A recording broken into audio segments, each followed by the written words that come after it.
Assalamualaikum warahmatullahi wabarakatuh. Bismillah, alhamdulillah. Alhamdulillah, haqqa hamdi hamdan hamidin.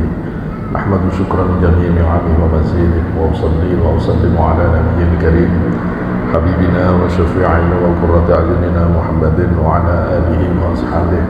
Amma ba'du. Hadratul muhtaramin, para asatidz, bapak, ibu rahimahumullah.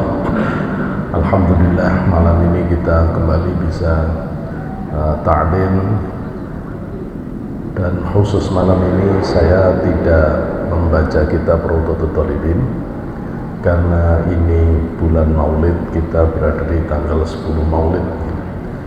Rasanya tidak ada yang lebih pantas untuk kita kaji kecuali hal-hal yang berkaitan dengan Rasulullah Muhammad SAW. Kesempatan ini kita pakai untuk menebalkan kembali kecintaan kita kepada junjungan kita Nabi besar Muhammad SAW. Sungguh orang yang buta mata hatinya saja yang tidak bisa mengenali besarnya, keagungannya, keistimewaannya junjungan kita Nabi besar Muhammad SAW. Rasulullah bukan manusia biasa, ya.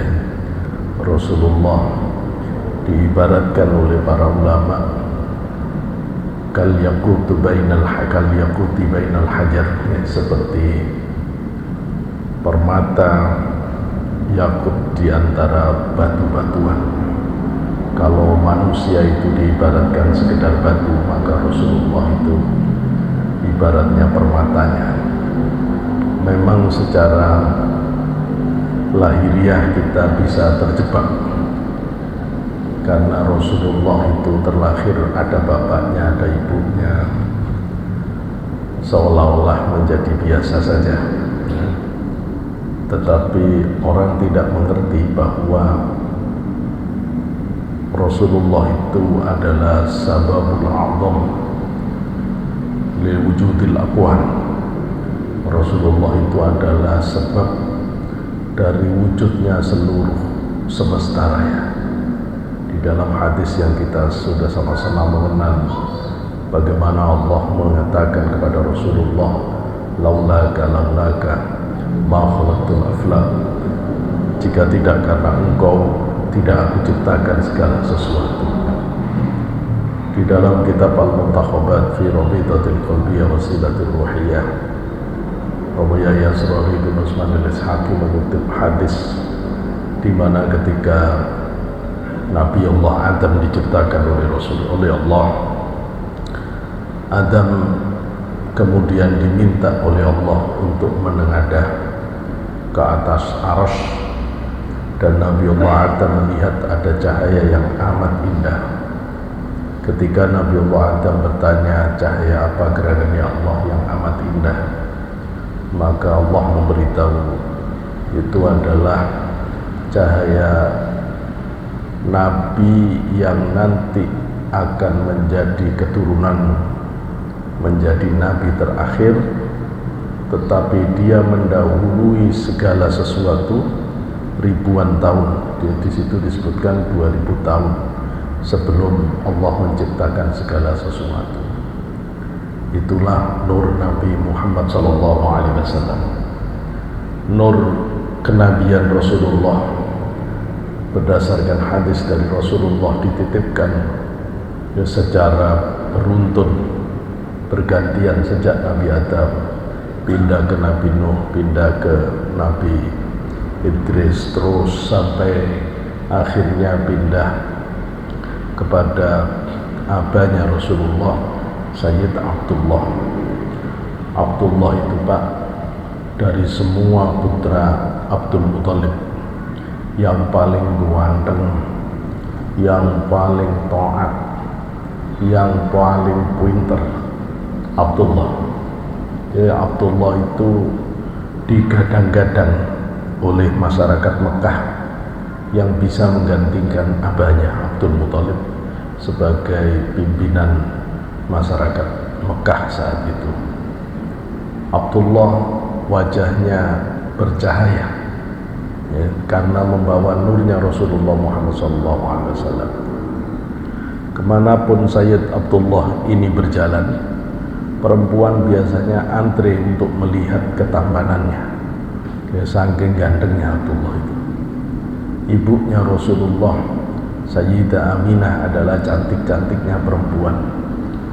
Ketika mereka dinikahkan, maka ketika Aminah hamil Rasulullah, sejak saat itu nurnya Abdullah hilang, ya, Abdullah tidak bercahaya lagi, sehingga kemanapun Abdullah pergi sudah tidak ada lagi perempuan melihat, karena nur itu sudah masuk kepada pemiliknya, yakni Rasulullah Muhammad SAW. Sayyidah Aminah selama hamil Rasulullah tidak pernah merasakan sakit sedikit pun sampai beliau melahirkan. Setiap malam selalu didatangi orang-orang soleh, didatangi para nabi, didatangi Nabiullah Ibrahim dan seterusnya, bahkan didatangi Sayyidah Maryam, diberitahukan bahwa yang kamu kandung adalah nabi yang paling mulia. Jadi Rasulullah sudah diketahui, ya, bahwa akan menjadi orang istimewa. Kemudian terlahir Rasulullah. Imam Suyuti di dalam kitab At-Tirrul Mansur, ketika beliau menjelaskan ayat Al-Quran, A'udzubillahi minasyaitonir rajim, wa idh qala rabbuka lil malaikati inni ja'ilun fil ardi khalifah qalu ataj'alu fiha man yufsidu fiha wa yasfiku ad-dima wa nahnu nusabbihu bihamdika wa nuqaddisu lak qala inni a'lamu ma la ta'lamun. Pada saat Allah mengatakan kepada para malaikat akan menciptakan khalifah di bumi, malaikat waktu itu mengatakan, adakah engkau akan menciptakan makhluk yang hanya melahirkan pertengkaran dan pertumpahan darah? Kenapa tidak memilih para malaikat yang selalu bertasbih, mentaktiskan Allah, memuji Allah? Allah jawab, Allah lebih mengetahui, ya, aku lebih tahu dari apa-apa yang tidak engkau ketahui. Imam Suyuti menjelaskan bahwa Adam disebut Adam karena dua makna.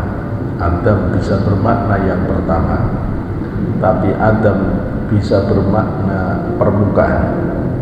Disebut Adam karena min adimil ardi, dia tercipta dari permukaan bumi.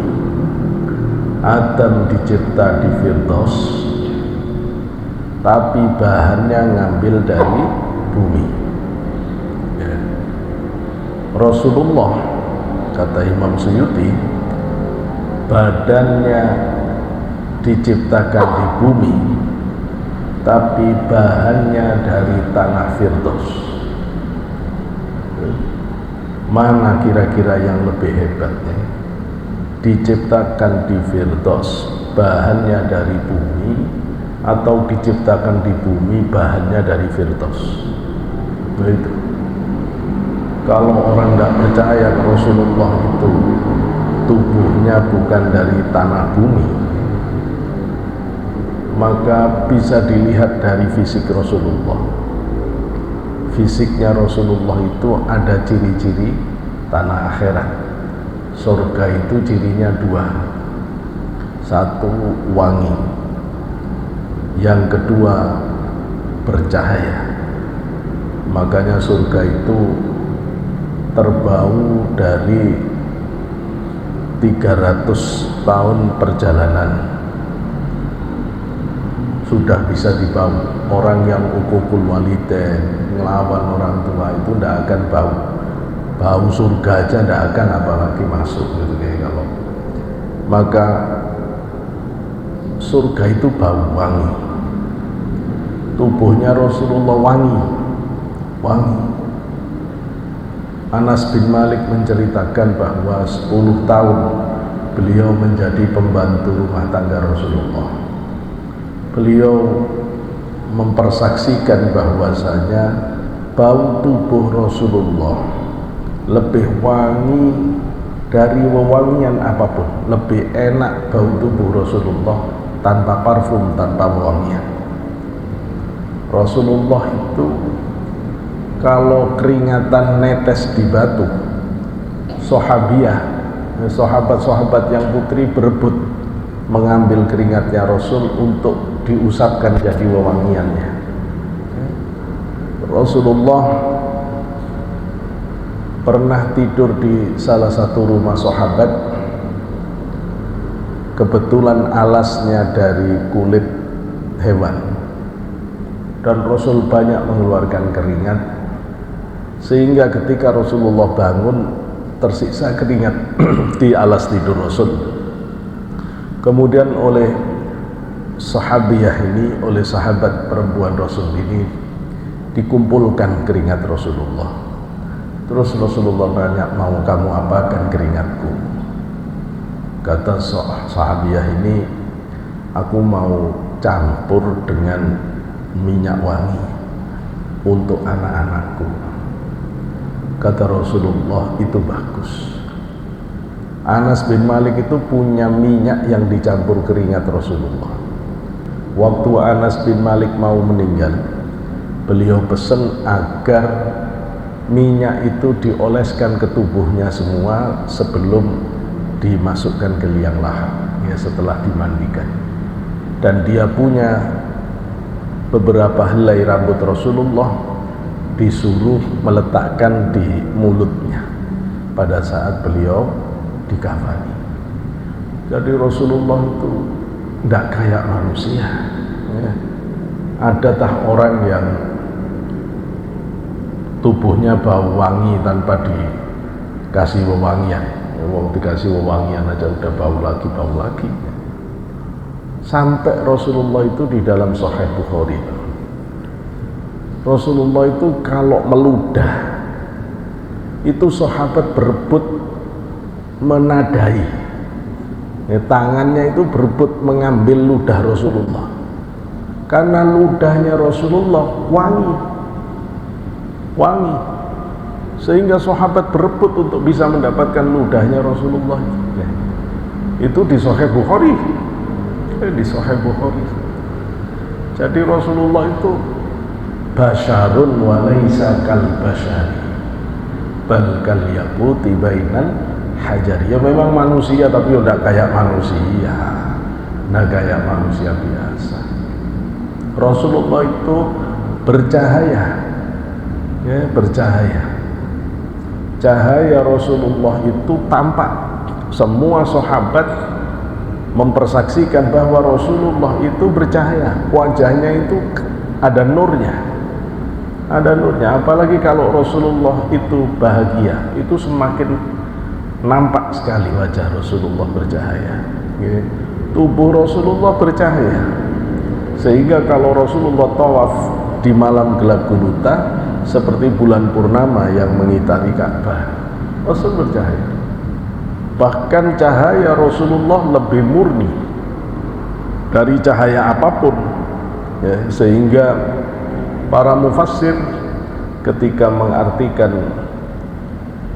nurun fauqa nur itu adalah Rasulullah, ya, ketika di ayat Al-Quran, a'udzubillahi minasyaitonir rajim, Allahu nurus samawati wal ardi mathalu nurihi kamishkatin fiha misbah al-misbahu fi zujajah az-zujajatu ka'annaha kawkabun durriyun yuqadu min syajaratin mubarakatin zaitunatin la syarqiyatin wa la gharbiyah yakadu zaituha yudhi'u walau lam tamsashu nar nurun 'ala nur yahdillahu li nurihi man yasha' ila akhiril ayat.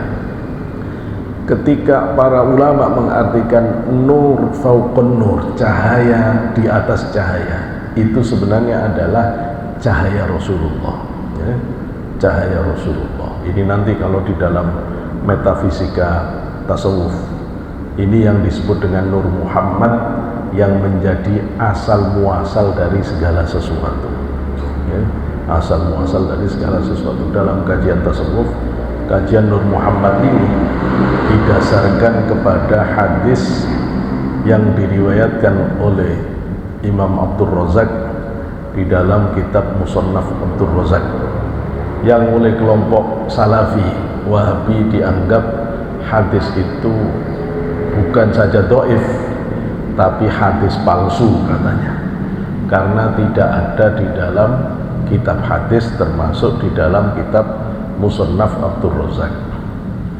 Kok bisa begitu? Iya, karena kitab Musannaf Abdul Razak diterbitkan oleh kelompok mereka dan tidak ada hadis tentang Nur Muhammad. Setelah diteliti oleh para ulama, ketemu kitab Musannaf Abdul Razak yang asli, ternyata ada 10 jilid yang dibuang, tidak diterbitkan ya. Kemudian disusulkan, diterbitkan, disitulah ada hadis tentang Nur Muhammad. Hal yang sama kita bisa baca hadis di dalam kitab Maulidud Diba ya. Kalau besok malam ya. Nah, besok malam maulidan di rumah saya ya. Di pondok di rumah saya ada maulid dengan manakib, insyaallah Syekh Fadil Al-Jilani, Syekh Fadil ya, Muhammad Sayyid Syarif Profesor Dr. Muhammad Fadil Al-Jilani Al-Hasani Al-Husaini dari Turki akan membersamai kita. Juga ada Romo Yai Afandi Siddiq dari Kudus ya. Monggo kalau waktu luang jam 8 ya bisa hadir di pondok di rumah ya. Kita maulidan ya, kita maulidan sama manakiban. Rasulullah sangat istimewa ya, sangat istimewa. Di dalam Musannaf Abdul Razak itulah Rasul menceritakan bahwa yang pertama kali Allah ciptakan sebelum segala sesuatu itu adalah Nur Muhammad, ruhaninya Rasulullah. Dari situ kemudian dipecah oleh Allah menjadi 4. Allah jadikan arsy, Allah jadikan malaikat arsy, malaikat-malaikat yang utama, Allah jadikan lauhul mahfud, Allah jadikan qalam. Kemudian yang satu Allah pecah lagi jadi 4, dan seterusnya sampai penciptaan seluruh semesta ini ya. Maka kalau kita melihat penjelasan ini tentu tidak mudah ya, dipahami oleh orang awam tentunya.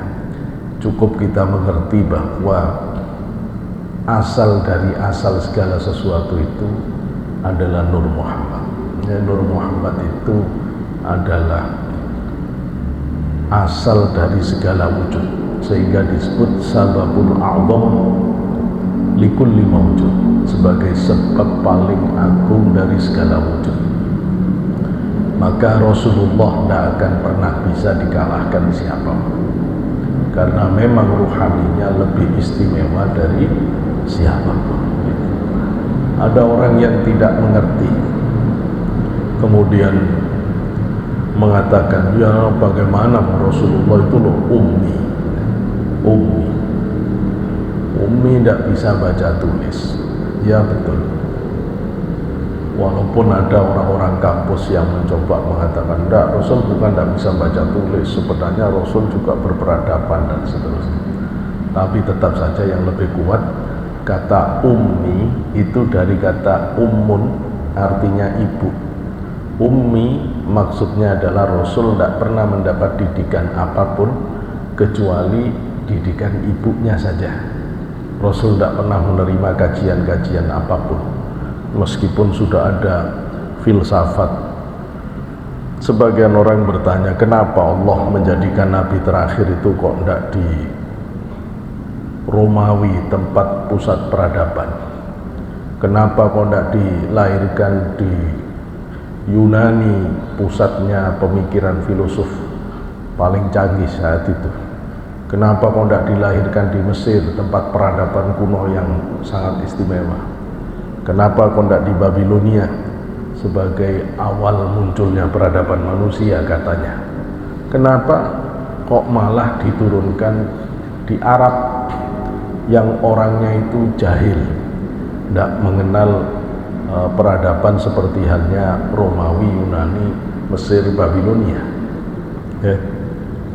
Tidak ada lain kecuali Allah ingin mensterilkan Rasulullah dari pengaruh pikiran manusia. Rasul sengaja diletakkan di wilayah yang tidak tersentuh oleh hasil pikiran manusia. Mekah. Tidak cuma itu, Rasulullah masih dibawa ke daerah pedesaan di daerah Taif. Ya, mulai kecil sampai sekitar umur 5 tahun Rasul besar di sana.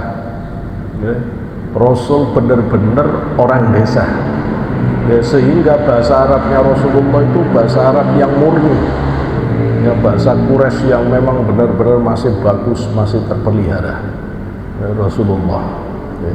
Semata-mata Allah memastikan bahwa wadah ruhani yang akan menjadi tempat ilmu dan kebenaran hakikinya Allah tidak tercampur oleh selain yang Allah mau. Itu untuk menjaga kesuciannya Rasulullah Muhammad SAW.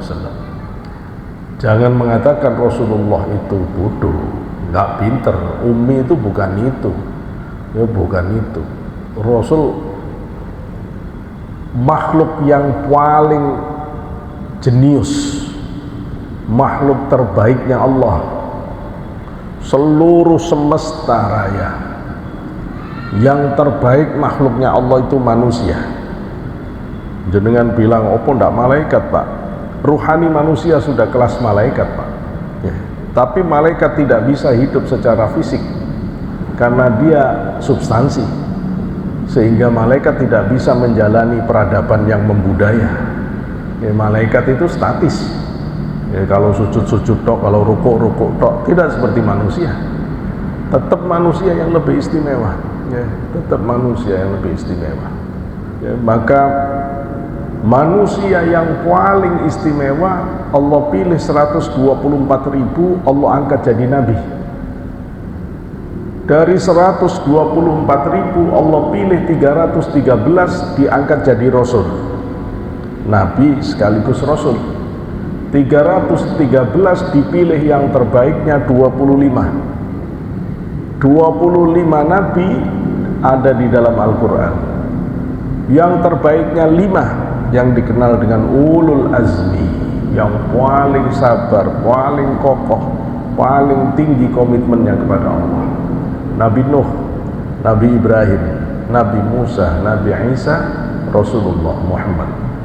Dari 5 ini yang paling top, best of the bestnya, ya, the best of the bestnya Rasulullah Muhammad SAW.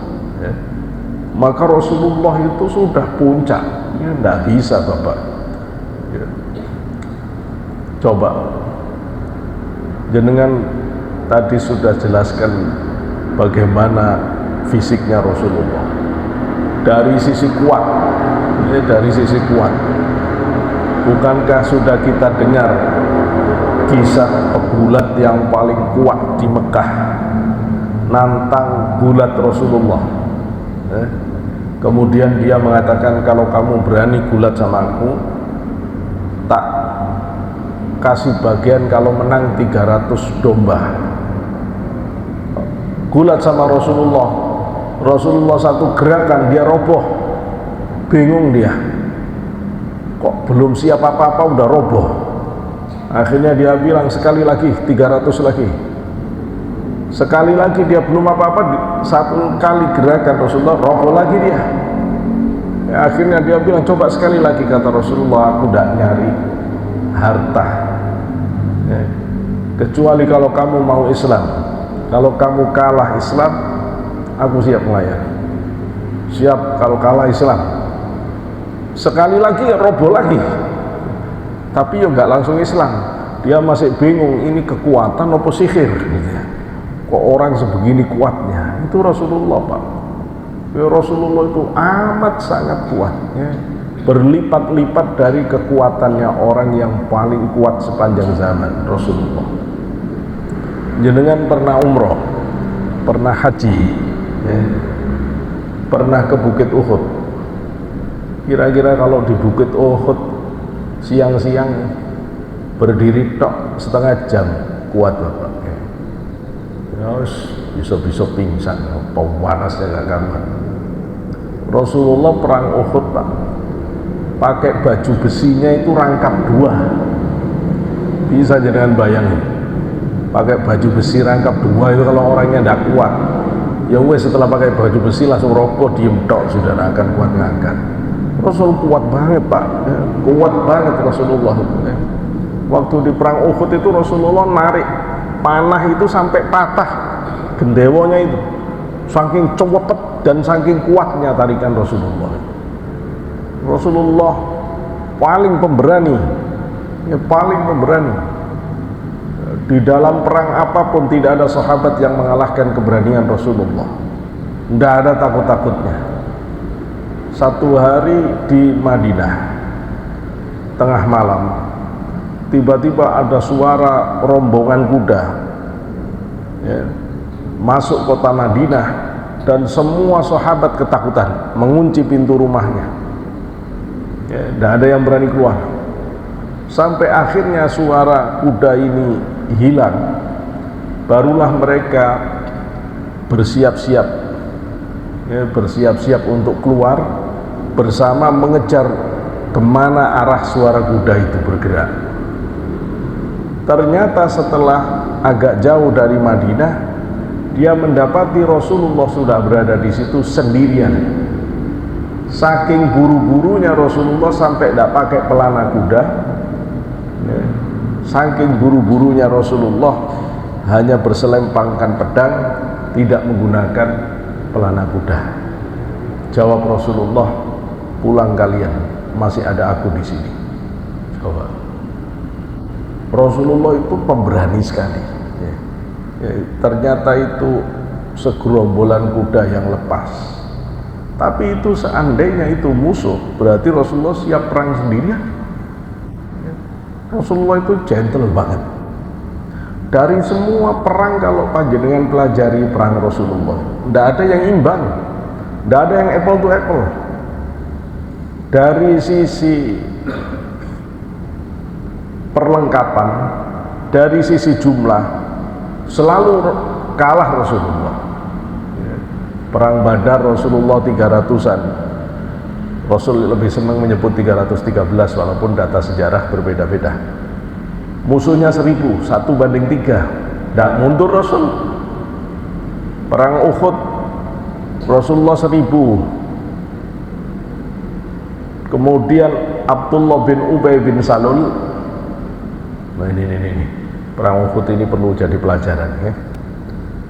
Rasulullah punya musuh Pak di Madinah, musuh dalam selimut. Ini yang menakutkan adalah kemarin itu kalau ada musuh dalam selimut sehingga ada demo bakar-bakar. Musuh dalam selimut itu namanya Abdullah bin Ubay bin Salul. Abdullah bin Ubay bin Salul itu adalah kandidat pemimpin Madinah kalau Rasulullah tidak pindah, kalau Rasulullah tidak hijrah, kans terbesar yang akan menjadi pemimpin adalah Abdullah bin Ubay bin Salul. Cuma gara-gara Rasulullah hijrah, akhirnya Abdullah bin Ubay bin Salul tidak bisa jadi pemimpin, kalah reputasinya dengan Rasulullah. Karena itu Abdullah bin Ubay bin Salul jengkel. Makanya selama-lamanya dia itu paling jengkel ke Rasulullah. Makanya akhirnya dia pura-pura masuk Islam, pada hatinya dia kafir. Ini munafik paling besar. Munafik paling besar. Merongrong pasukan Rasul di Uhud. Semula dia sudah janjian dengan orang Madinah, orang Mekah, untuk menjebak Rasulullah perang Uhud itu di dalam kota, perang kota. Dan Rasul sudah menyetujui perang kota nanti pasukan Islam akan berada di atap rumah supaya bisa menyerang dari atap. Tapi sebenarnya ini strategi yang sudah dirancang oleh kafir Quraisy juga untuk menjebak Rasulullah. Nah, nanti orang-orang munafik akan membopong dari belakang. Ternyata pasukan Rasulullah yang isinya anak-anak muda itu mengkritik Rasul, kita ini bukan pengecut. Kenapa harus menunggu musuh sampai rumah? Kalau kita perang di rumah kita, sampai kita kalah, tidak hanya kita yang mati, anak-anak kita mati, istri-istri kita mati, maka tidak ada yang melanjutkan agama ini. Sebaiknya kita pulang, kita keluar Rasul, kita songsong di luar Madinah, agar kalau kita kalah, anak-anak kita masih hidup, masih bisa melanjutkan perjuangan kita. Kata Rasulullah, saya setuju. Makanya terusnya perangnya itu keluar. Saya ingin memberikan pelajaran di sini bahwa dari 1000 Pak, akhirnya kurang 300. Rasul 700 perang melawan 3000. 700 melawan 3000. Yuk gak imbang lagi. Di dalam kita mengelola organisasi, mengelola sebuah kelompok, itu sangat mungkin kita diuji oleh Allah dengan orang-orang yang nusuk dari dalam. Model-model Abdullah bin Ubay bin Salul. Nggak usah kaget, ini pemerintah lagi kerja keras mencari Abdullah bin Salulnya siapa ini. Kok sampai bakar-bakar begini, ini sopo ini. Karena tidak masuk akal, tidak masuk akal. Gerakannya bisa kompak seluruh Indonesia itu kalau tidak ada yang tersistematisir, itu tidak mungkin. Dan ini bukan kerjaan orang-orang biasa. Ini pasti ada sesuatu yang sekarang sedang didalami. Tapi ya begini, ini biasa Pak, perjuangan ya memang begitu. Rasulullah yang ngadepi yang model begitu itu, yang namanya Abdullah bin Ubay bin Salul. Dan Rasulullah di perang Uhud sebenarnya meskipun 700, Rasul ahli strategi. Dikuasai Bukit Romat, dipasang 50 pemanah, menang meskipun lawan 3000. Tapi yang di atas bukit ini Pak gak nurut. Rasulullah udah pesen jangan pernah turun apapun yang terjadi, meskipun ada burung yang menyambar kepala kalian jangan pernah turun. Malah terus, nah ini kan kita udah menang, toh burung gak ada yang nyambar-nyambar, turun. Begitu turun, Khalid bin Walid masih kafir Pak, dia menyisakan pasukan dari jauh, mengamati kalau pasukan Islam teledor, dia segera turun. Khalid juga jenderal perang canggih, maka Khalid baru turun dengan pasukan yang tersisa itu, menggebuk dari arah yang berbeda pasukan Islam yang sedang sedang bergembira mendapatkan ghanimah. Maka kemudian terkaget-kaget, tidak siap, pasukan kafir yang semula lari akhirnya balik, maka terjepitlah pasukan Islam. Akhirnya banyak yang terbunuh, termasuk Rasulullah pun pahanya kena sabetan pedang. Rasulullah dihujani panah, tombak. Ada sahabat yang mengorbankan dirinya untuk Rasulullah sampai banyak sekali bacokan pedang dan terkena anak panah.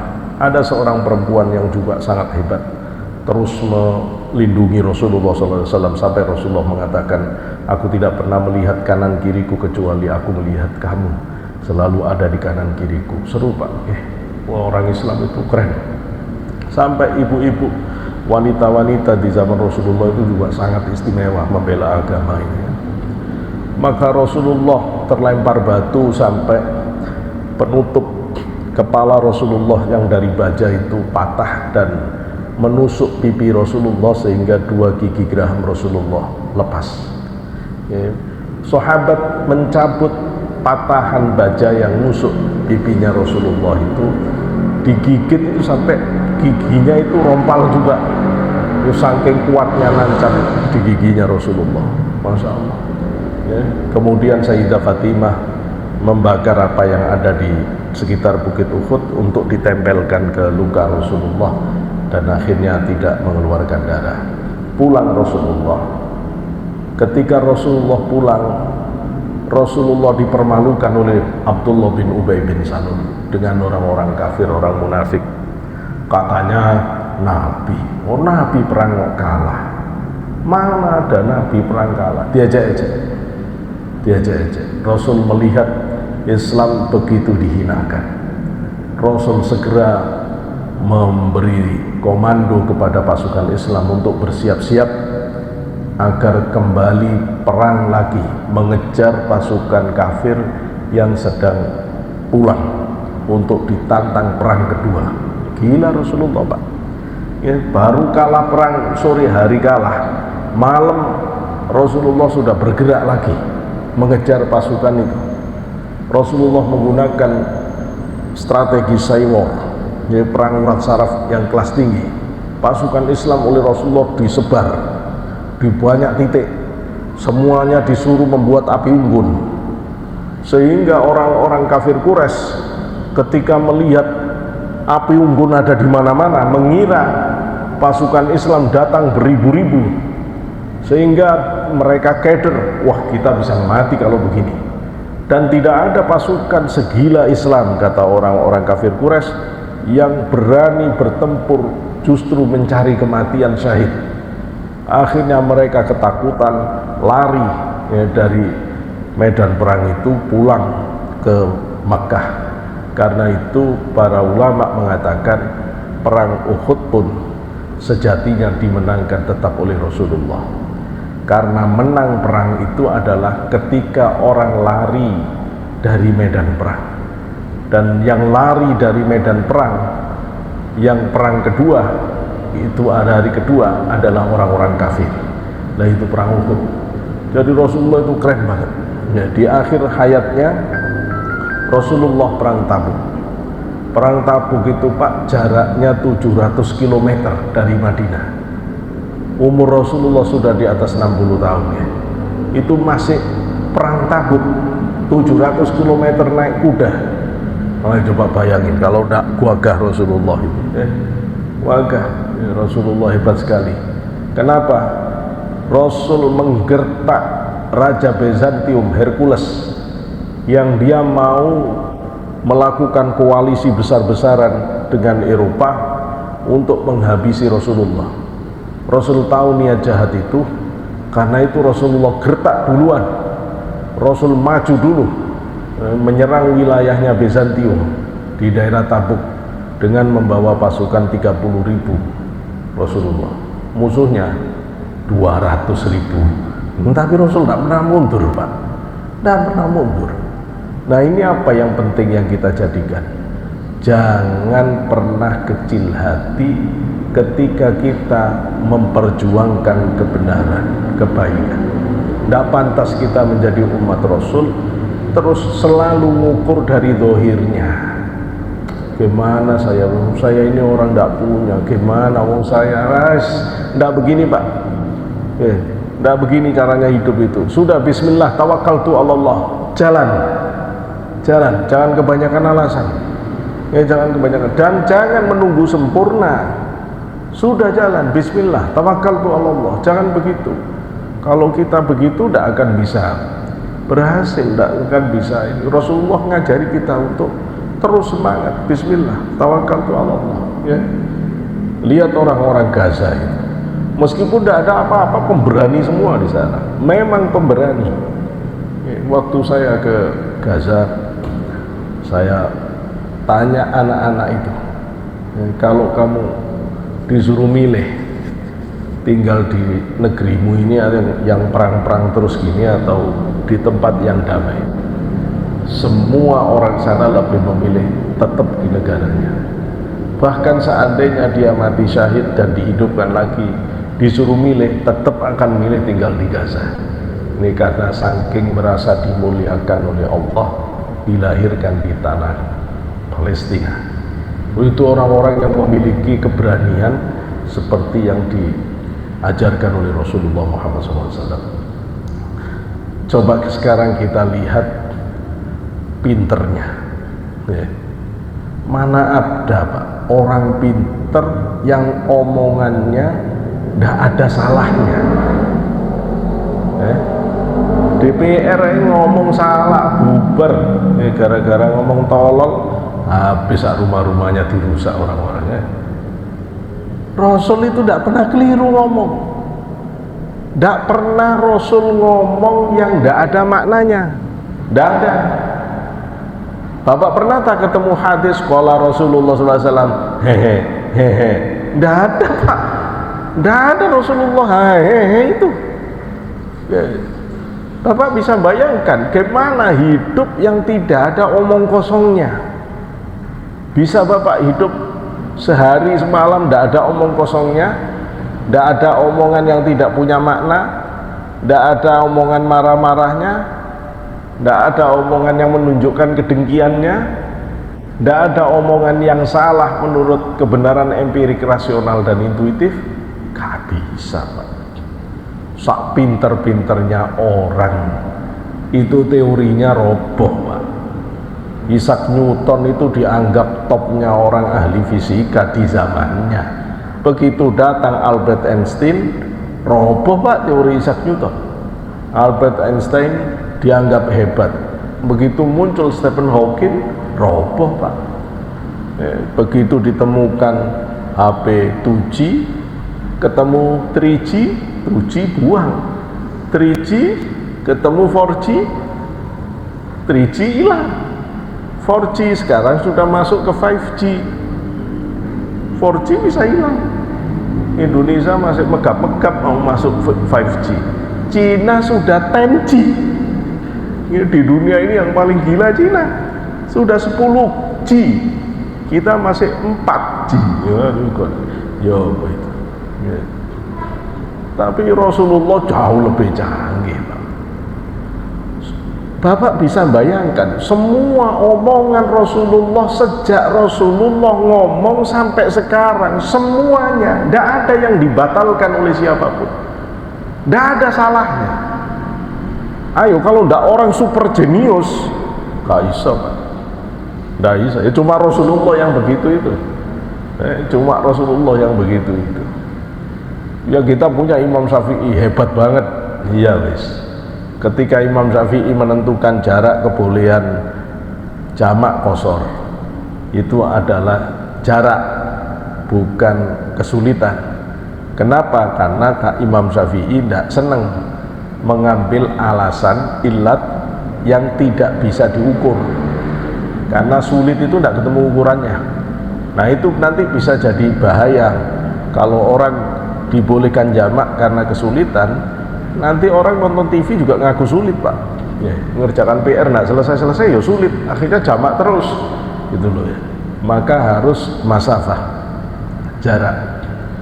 Tampaknya sekian lama tidak ada masalah, tapi begitu sekarang orang hidup di kota besar, jarak tidak seberapa jauh, ternyata pulang jam 5 belum tentu maghrib itu bisa kena sholat, karena kadang-kadang macet, terus hujan deras. Ayo, nah di situ kemudian butuh ijtihad baru. Oh boleh, asal tidak jadi kebiasaan, sesekali boleh, jangan terus-terusan. Kalau sudah tahu kemarin berangkat 5:30 nyampe rumah 5:30, yo jangan diteruskan setiap hari pulang 5:30 maghribnya selalu dijamak, ya nggak boleh kalau begini. Tapi kalau nggak pernah terus Bapak coba ternyata terlambat, nah itu boleh niat jamak. Ulama kok boleh enggak? Ulama-ulama kita membolehkan. Jadi selalu ada koreksi-koreksi, dan itu di luar Rasulullah. Kalau Rasulullah semua ucapannya benar. Terus orang di dunia ini Pak, yang disebut orang hebat-hebat itu kadang-kadang cuma pikirannya yang hebat, kelakuannya tidak hebat. Kalau orang belajar psikologi dalam. Itu ada tokoh besar namanya Sigmund Freud, alumni Vienna University. Itu meninggalnya rodok setengah gila, Pak. Orangnya katanya pinter tapi akhirnya rodok setengah gila. Kalau orang belajar filsafat paling canggih, paling modern itu filsafat strukturalisme. Kita lanjutkan ya. Jadi kalau pemikir hari ini, misalnya pemikir filsafat yang paling terkenal, filsafat strukturalisme, ada Levi Strauss, ada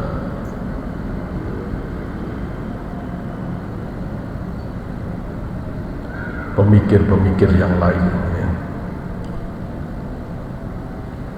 Mereka belum tentu pikirannya bagus terus kelakuannya bagus, itu belum tentu ya.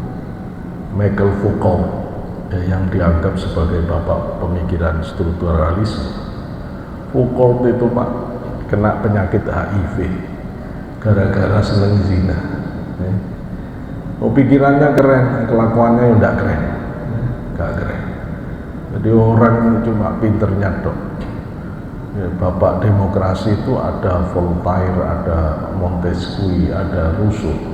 Yang teori itu sebenarnya kalau didalami asalnya dari Al-Farabi sebenarnya ya. Teori itu dari Al-Farabi dari Quran hadis ya. Rousseau itu pernah membunuh anak hasil perzinahannya. Maka orang barat itu yang katanya hebat-hebat, katanya kelakuannya ya kurang ajar Pak ya, tidak bagus, tidak satu. Kalau ada orang itu pinter hari ini, mungkin pinter di satu bagian. Adam Smith pinter ekonomi saja ya. Max Weber pinter tentang tata sosial saja.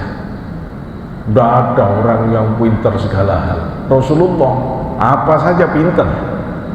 Rasul punya konsep ekonomi syariah yang sangat hebat ya. Rasul bisa nata sosial dengan sangat bagus. Negara itu negara modern yang benar-benar real, pernah dibuat oleh manusia. Itu Rasulullah yang pertama kali membuat. Rasul punya semua persyaratan menjadi negara modern. Ada pemimpinnya Rasulullah, ada rakyatnya, ada bahkan Rasul pertama kali pindah ke Madinah itu Pak, Islam bukan mayoritas, Islam cuma sepertiga, 2/3 itu ndak Islam, yang paling banyak Yahudi, orang kafir juga ada ya. Orang kafir juga ada, disatukan oleh Rasulullah dengan kesepakatan hidup bersama untuk saling bahu-membahu membela atas nama satu wilayah. Ketetapan inilah yang disebut dengan Piagam Madinah. Inilah yang dipakai dasar oleh ulama Indonesia. Kenapa kita kemudian menyatu menjadi Negara Kesatuan Republik Indonesia? Dibuatlah keputusan-keputusan bersama untuk bisa hidup bersama. Nggak ada orang yang tidak mengerti tentang fikih siasah terus menganggap kita ini tidak sesuai dengan Rasulullah. Dia yang nggak ngerti, dia yang nggak ngerti, gitu ya. Maka Rasulullah punya batas-batas wilayah, punya hukumnya, itu Rasulullah dan seterusnya. Maka Rasulullah amat istimewa dari sini, dan Rasulullah memiliki kualitas batin di atas semua nabi. Panjenengan perhatikan ya, betapa Nabi Musa itu nabi yang sangat hebat. Nabi Musa itu mau dakwah, yang dihadapi bukan orang biasa, Fir'aun. Tentu orang mau dakwah di hadapan Fir'aun itu tidak gampang Pak. Lidah tidak bisa ngomong, dada bisa sesek, karena harus berdakwah di orang yang sangat zalim, gampang bunuh orang ya, tidak ada perlindungan. Makanya Nabi Musa minta kepada Allah, qala rabbis shrah li sadri wa yassir li amri wahlul 'uqdatam min lisani yafqahu qawli. Ya Allah, lapangkan dadaku, jangan dibuat sesak walaupun ngadapin Firaun. Wa yassir li amri, mudahkan urusanku ya Allah. Wahlul 'uqdatam min lisani yafqahu qawli, lepaskan pengikat di lidahku sehingga kalau ngomong lancar. Minta kepada Allah. Nabi Musa, Rasulullah tidak pernah minta. Tahu-tahu Allah sudah memberitahu, alam nashrah laka sadrak, bukankah aku sudah lapangkan dadamu. Udah minta dikasih. Nabi Musa minta kepingin ketemu Gusti Allah, minta kepingin ketemu Gusti Allah. Gusti Allah sudah mengatakan tidak mungkin Musa, tetap ngotot Nabi Musa kepingin ketemu. Akhirnya Allah mengajak, ya wis ketemu. Tempat pertemuannya Bukit Tursina. Begitu Nabi Musa sampai di Bukit Tursina, apa Allah perintahkan ke Nabi Musa di surat Thaha, fakhla'na 'alaika innaka bil wadil muqaddasi tuwa. Musa, copot sandalmu, kamu berada di lembah yang disucikan. Di bumi, di lembah, Nabi Musa suruh copot sandal. Maka Nabi Musa terus disuruh oleh Allah puasa 30 hari. Setelah itu suruh nambah lagi 10 hari. Baru kemudian Allah mengatakan, kamu tidak bisa ketemu aku, nur saja. Cahaya Allah turunkan tidak ke Musa, tapi diturunkan ke Bukit Tursina. Bukitnya hancur. Nabi Musa pingsan, tidak kuat. Pingsan Nabi Musa, ya, pingsan. Sekarang bandingkan dengan Nabi kita. Siapa yang kepingin ketemu? Allah atau Rasulullah? Allah. Isra Mi'raj. Allah yang menjemput Rasulullah dengan didatangkan malaikat paling agungnya, malaikat Jibril, malaikat Mikail datang menjemput Rasulullah. Ya, kemudian diberi kemewahan, dadanya dibelah, ya, dicuci dengan mangkok dari surga air Zam-Zam, dipenuhi dadanya dengan hikmah, dengan ilmu, dengan rahmah. Tidak ada nabi yang paling penyayang seperti Rasulullah, tidak ada nabi yang paling tinggi ilmunya seperti Rasulullah, tidak ada nabi yang paling tinggi kebijaksanaannya dari Rasulullah.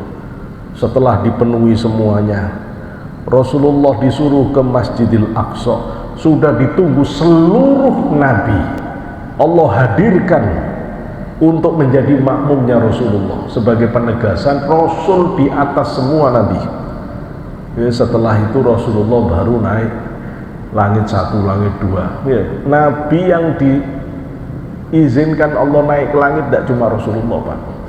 Nabi Idris diangkat ke langit, terus tidak mau pulang. Sekarang parkir di langit 4. Kalau Bapak nanti nyari langit 4, Nabi Idris, ya. Kalau ibu mau ketemu Nabi Yusuf, langit 3. Ya, Nabi Yusuf di langit 3. Nabi Isa diangkat ke langit. Sekarang Nabi Isa ada di langit 2.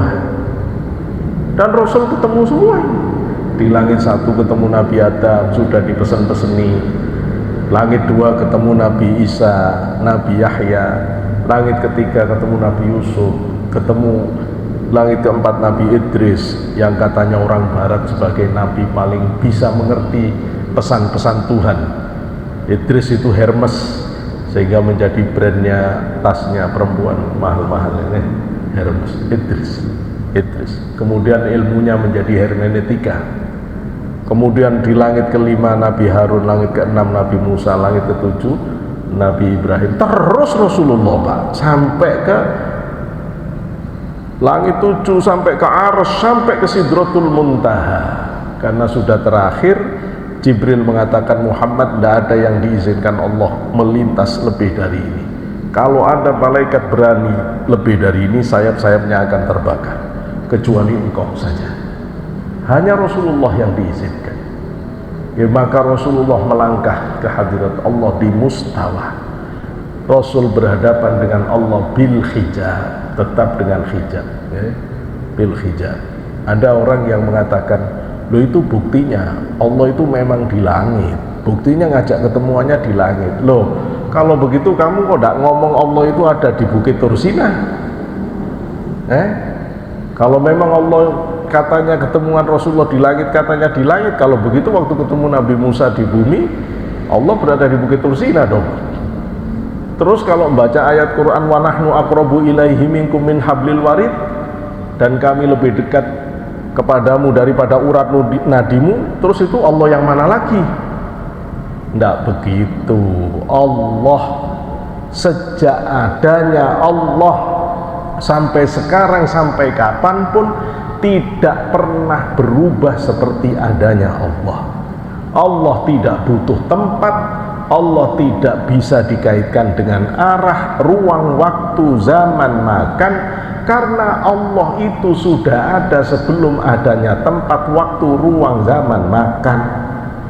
Loh, tapi kok Rasulullah diajak ketemunya di sana? Karena Rasulullah istimewa. Pak, pertemuan itu kalau cuma pertemuan biasa-biasa di Jakarta, Pak. Tapi kalau pertemuan tingkat internasional yang datang itu adalah negara-negara hebat, G20. Tidak di Jakarta, Pak. Di Bali, di Labuan Bajo. Kenapa? Sesuai dengan kualitas tamunya, dipilih tempat tercanggihnya.